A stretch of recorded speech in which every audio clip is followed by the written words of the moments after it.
কলকাতা শহরে শীতের আমেজ কিন্তু বেশ অনেকটাই পড়েছে।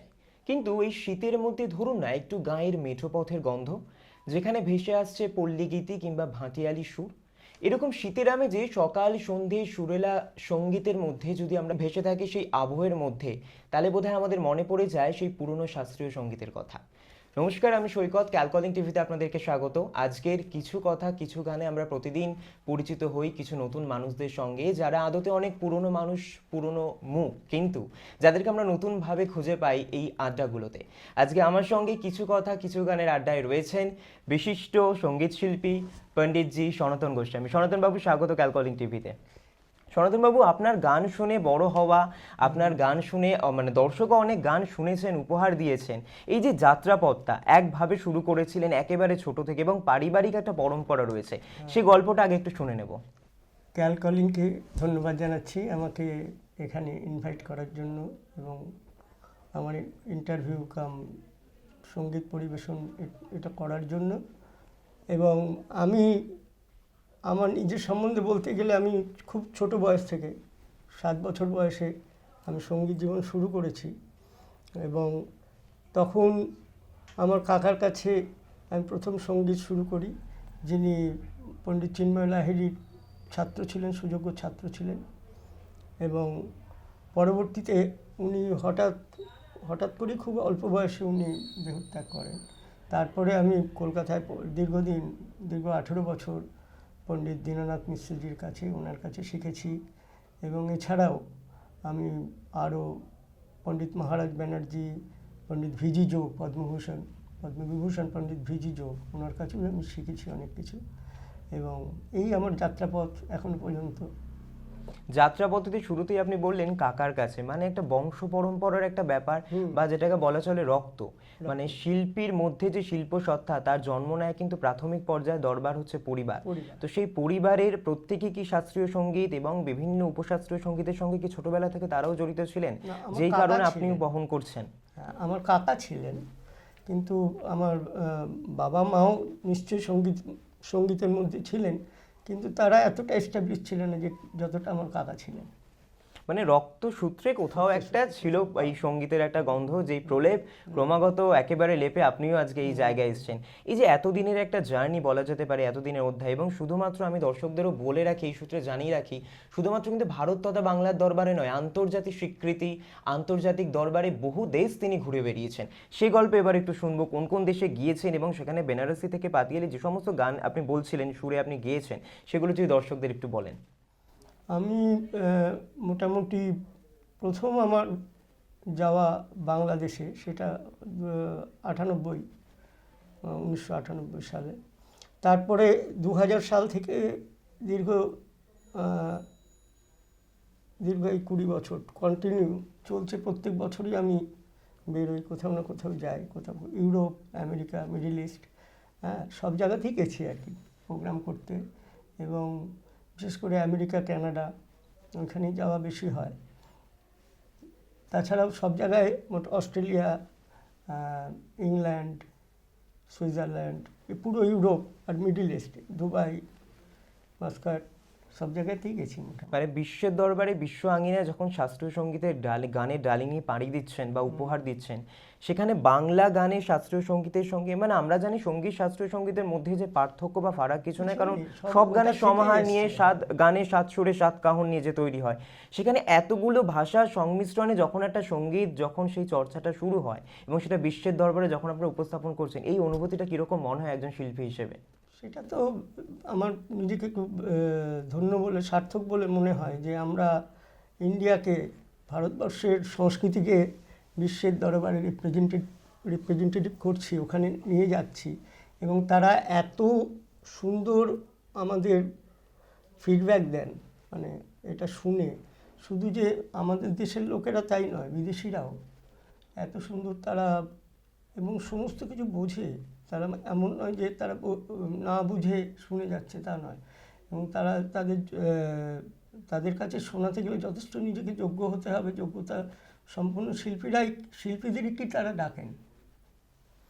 মানে সম্পূর্ণ, হ্যাঁ, আমার নিজেকে খুব সার্থক মনে হয় যে আমরা সেখানে গিয়ে ইন্ডিয়ার সংস্কৃতিকে আমরা রিপ্রেজেন্ট করি। মানে নিজের দেশের ভাষা, নিজের দেশের সংস্কৃতিকে যখন অন্য দেশের মাটিতে ফেলা হচ্ছে বা সেখানে পৌঁছে দেওয়া হচ্ছে, সেটা বোধহয় ভারত মাতার সন্তান হিসাবে কোথাও একটা গর্বের। তাহলে আমরা কি একটু শুনতে পারি সেখানের মাটিতে দাঁড়িয়ে আপনি যে গান উপস্থাপন করেছেন বা উপহার দিয়েছেন, সেটা যদি একটু 2 লাইন 4 লাইন হয়ে যাক দর্শকদের জন্য। তা প্রথমে আমি একটু ভজন গাইছি। এটা আমি ছোটোবেলা থেকেই সব বিভিন্ন সঙ্গীত ওদের শুনে বড় হয়েছে। তার মধ্যে একজন খুব হচ্ছেন অনুপ জলোটা। তার গান আমি ছোটোবেলা থেকেই গাই এবং সেই গান দিয়ে আমি একদম একদম।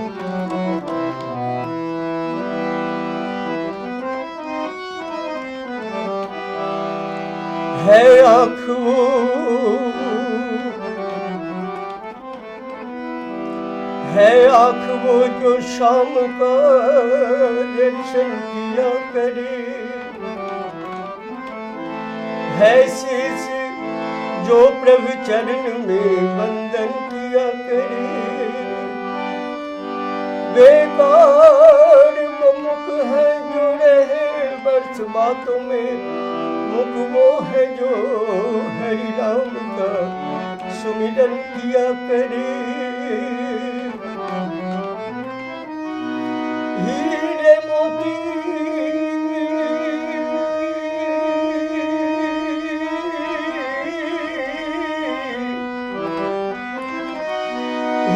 मोती से नहीं शोभा है हाथ की,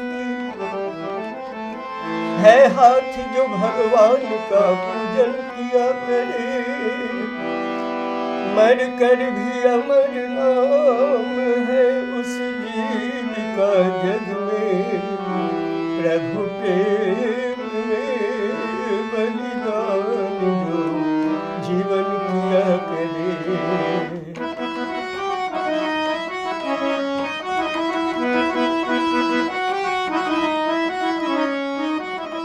ऐसी लगी लगन मेरा हो गई मगन, पम पग मगरे मगरे मगरे मगरे सा।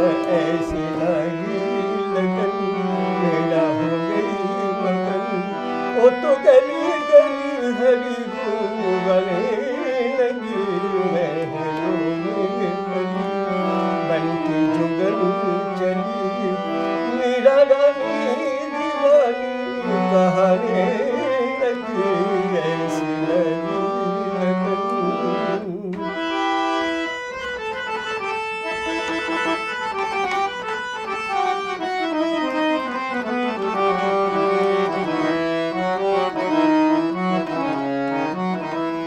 कोई टोके नहीं, कोई टोके नहीं, सन सगनी पध पम पग पम पगनी द।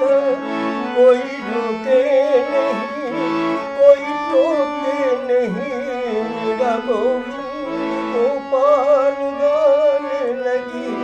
बैठी संतों की संग रंग मोहन की रंग, मेरा प्रेमी प्रीतम को मनाने लगी। वो तो गली गली हरी गाने लगी। ऐसी लगी लगन मेरा हो गई मगन, वो तो गली गली हरी गाने लगी। ऐसी लगी लगन मेरा हो गई मगन। অসাধারণ। মানে এরপর বোধহয় আর কোনো ভাষা যাকে বলা যেতে পারে মুখ থেকেও বেরোচ্ছে না, কারণ অনবদ্য বোধহয় একটা সুরসাগরে আমরা একদম ভেসে যাচ্ছি। যে গানের কথা আমরা বলছিলাম যে সঙ্গীত চর্চা বিদেশের মাটিতেও কিন্তু রচনা হয়েছে, তা এখন আমাদের এই মুহূর্তে সরাসরি ক্যালকলিং টিভির দর্শকদের জন্য তিনি উপহার দিলেন। আচ্ছা, এই গানের মধ্যে বা সঙ্গীতের মধ্যে আমরা কিন্তু প্রভুজিকে স্মরণ করা বা গোপাল কৃষ্ণ সমস্তটাই শুনতে পেয়েছি। আমিও যে সূত্র মারফত খবর পেয়েছি সেই প্রশ্ন ধরেই বা সেই সূত্র ধরে আপনার কাছে আসবো।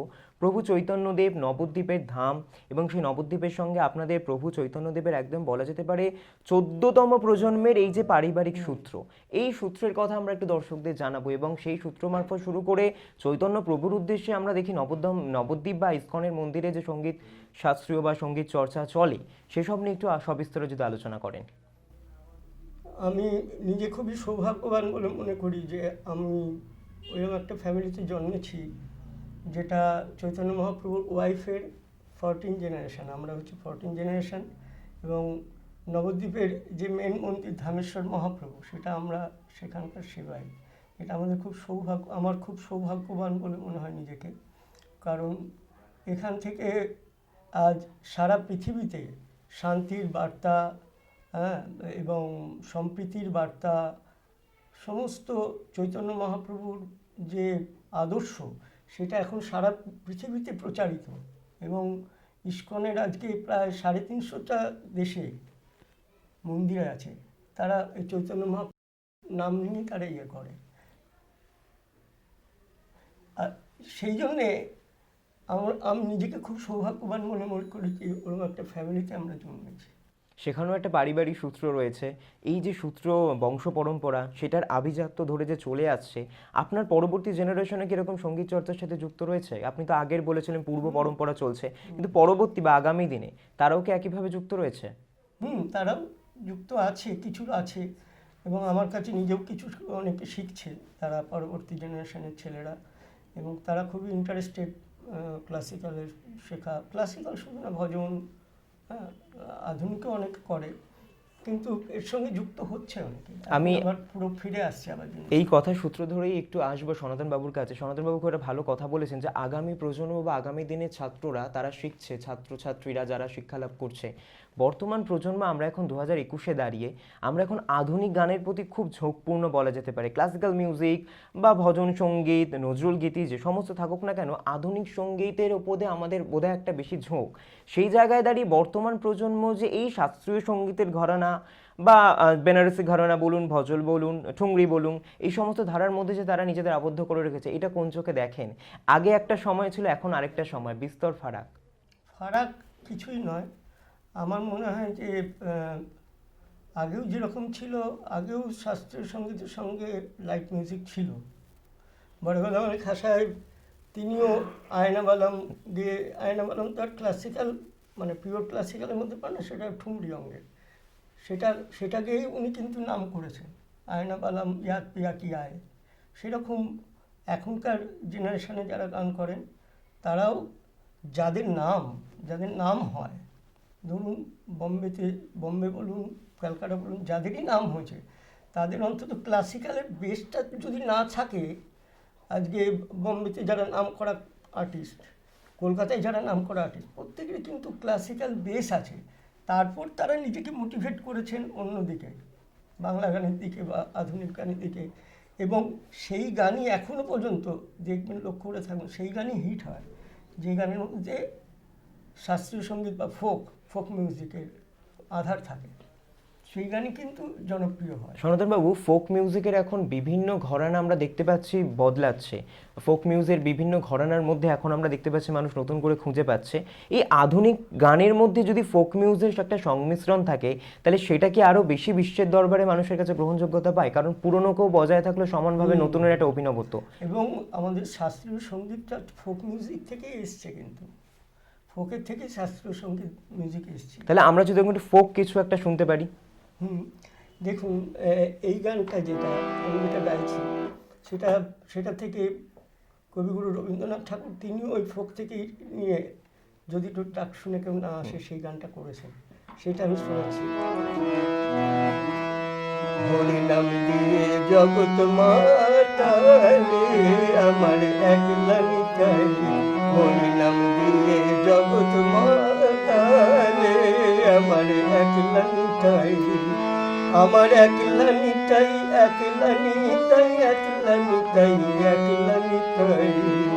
আমার একলা নিতাই, একলা নিতাই, একলা নিতাই, একলা নিতাই। হরি নাম দিয়ে জগৎ মাতালে, আমার একলা নিতাই।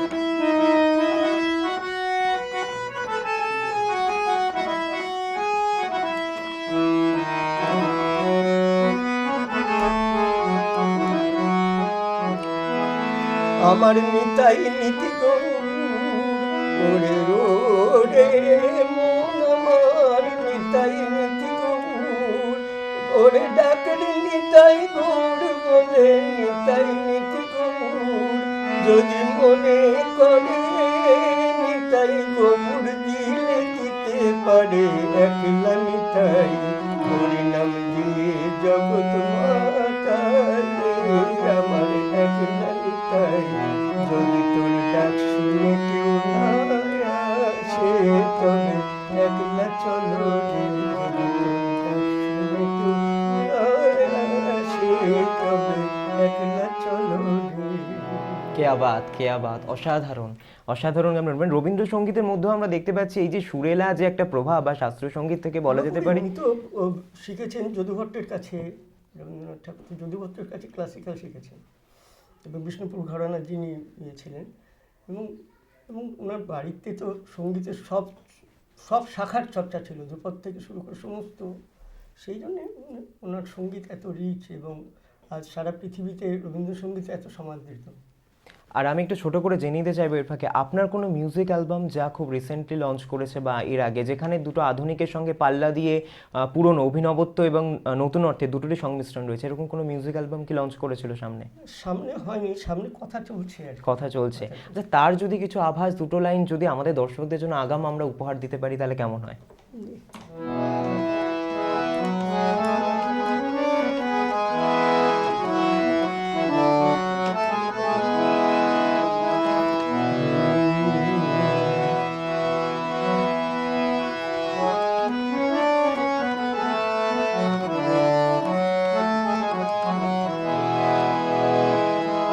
তুমি আমি দুজনাই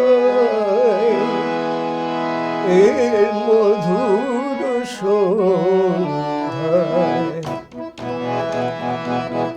তুমি আমি দুজনাই এর মধুর সন্ধ্যায়, হারিয়ে যেতে চাই দূর জানাই, হারিয়ে যেতে চাই দূর জানাই, তুমি আমি দুজনাই এ মধুর সন্ধ্যায়।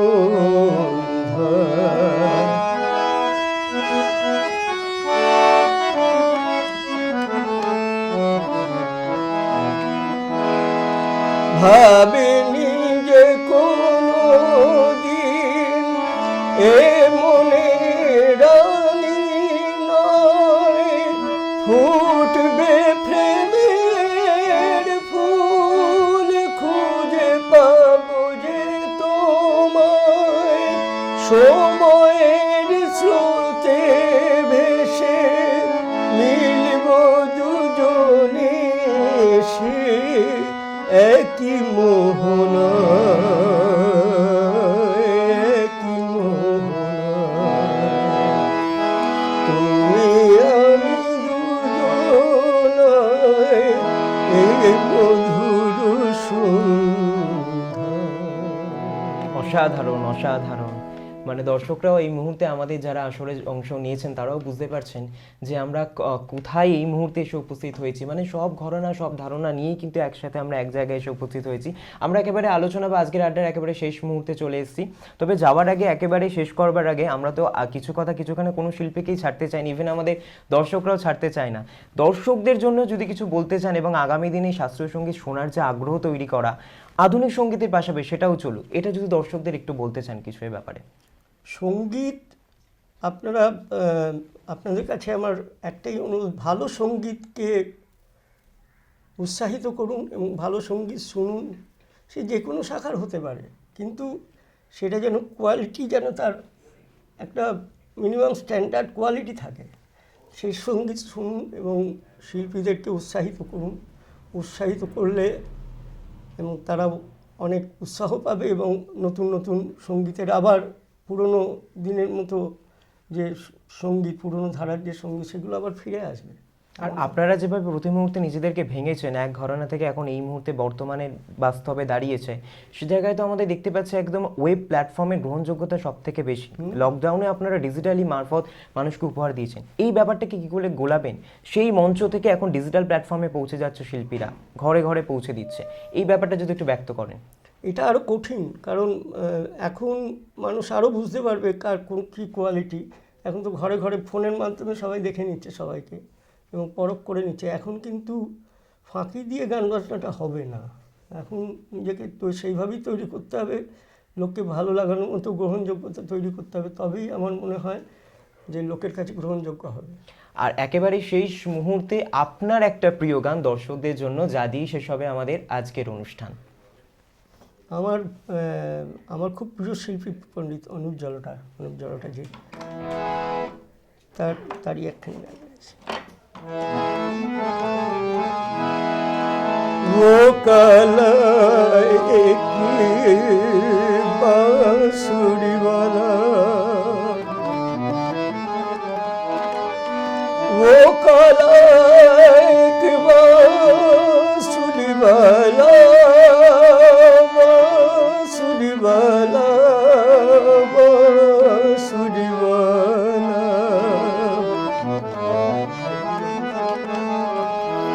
वो काला एक बांसुरी वाला।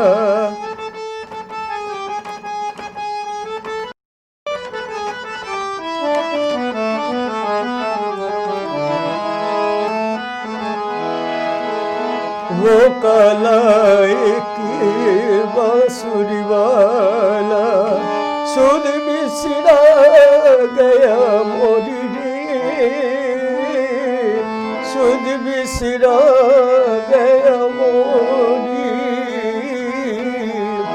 वो काला एक बांसुरी वाला, सुध बिसरा गयो मोरी रे, सुध बिसरा गया मोरी, माखन चोर है जो नंद किशोर है वो, माखन चोर है जो नंद किशोर है वो, कर गयो रे, कर गयो मन की चोरी रे, सुध बिसरा गया मोरी, वो काला एक बांसुरी वाला।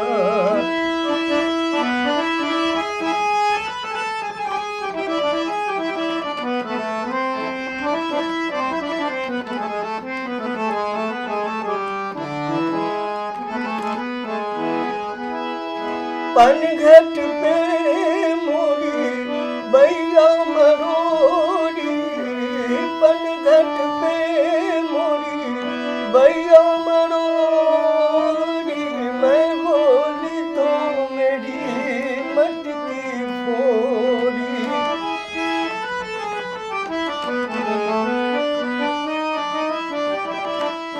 पनघट पे मोरी बैया मरोरी, मैं बोली तो मेरी मटकी फोड़ी, भैया परू करू बिनती मैं पर, माने ना एक वो मोरी रे,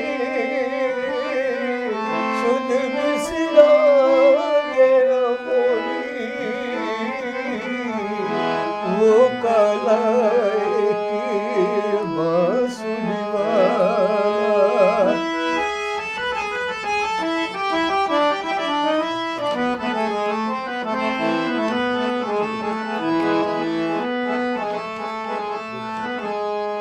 छुप गयो फिर एक, कृष्ण की विरह में कोई ब्रजगोपी गा रहे हैं,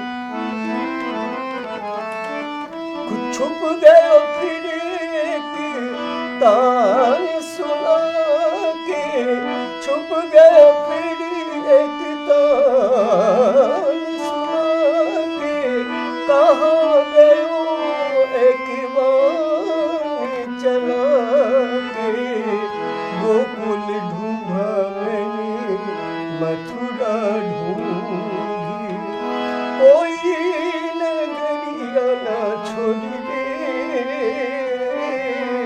सुध बिसरा गया मोरी, वो काला